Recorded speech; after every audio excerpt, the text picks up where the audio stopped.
ازيكم عاملين ايه؟ اللي ما يعرفنيش انا ريتاج اولى طب بيطري. بيجيلي كومنتس كتير منكم عن مشكله الفيزياء، وكتير منكم بيواجه مخاوف سواء في الشرح او في الحل.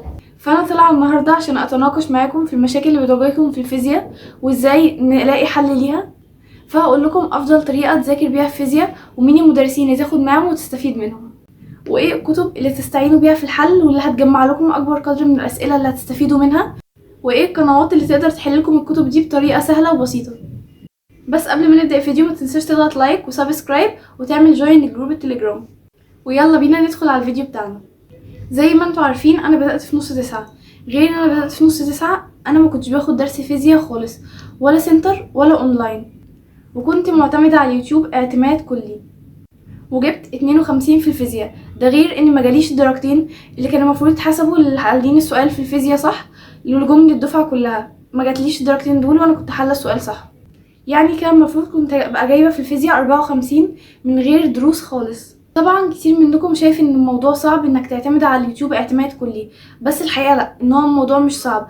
قدام حد عايز يحقق حاجه هيكون عنده اصرار وعزيمه انه يحقق افضل حاجه ممكنه، وده اللي انا عملته. اعتمدت على اليوتيوب بشكل كامل في الفيزياء وحققت اللي انا عايزاه وكنت محتاجاه، وجبت درجه مرضيه جدا في الفيزياء بالنسبه لي، وبالنسبه ان انا ما اعتمدتش على اي مدرس واعتمدت على اليوتيوب اعتماد كلي. طيب ايه الطريقه اللي انا استخدمتها في الفيزياء ونفعتني جدا؟ اول حاجه كنت بسمع الدرس من مستر عبد المعبود. مستر عبد المعبود كان بيشرح لي الدرس من A to Z، بس كنت محتاجه حد يقول لي طريقه سهله وبسيطه احل بيها الاسئله ويكون مجمع لي كل الافكار. فكنت بسمع دكتور كورولوس للحصص المجمعه اللي هي الفصول الكامله اللي كان منزلها على اليوتيوب. بعد كل درس كنت بروح اسمعها، وحقيقي كان بيسهل لي المعلومه جدا ويبسطها لي وكنت بفهم منه كويس جدا. بس كالعاده مشاكلنا في الفيزياء ان هو بتفهم الدرس كويس جدا بس تيجي تحل انت مش عارف تحل. ففي الحاله دي كنت بتصرف ازاي؟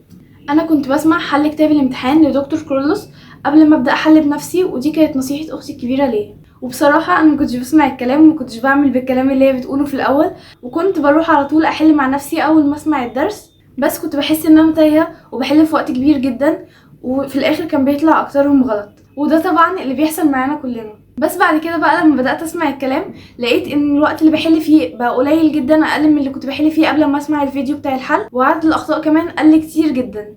فبجد اسمعوا بالنصيحه دي لانها تفرق معاكم جدا وهتحل لكم مشاكل كتير في الفيزياء. وبجد الفيزياء من المواد اللي ما ينفعش تراكم فيها خالص اي درس، لان هو الحصه بتبقى اصلا معتمده على اللي قبلها، فمش هتعرف تلم من القديم مع الجديد.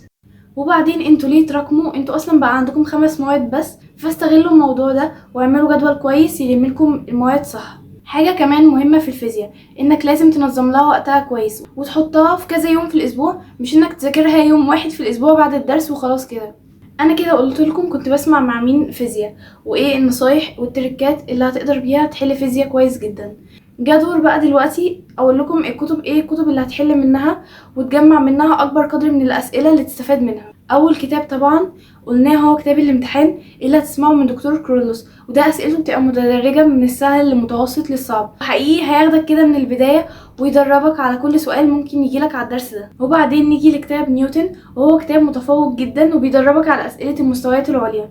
وتالت كتاب هتحل منه هو بصراحه اختيار ما بين كتابين، كتاب التفوق وكتاب الوسام. وبصراحه كتاب الوسام اسئلته اعلى كتير في الفكر من كتاب التفوق، واللي بيجي منها اسئله كتير من النوع ده في الامتحان، واكتر اسئلته مستويات عليا.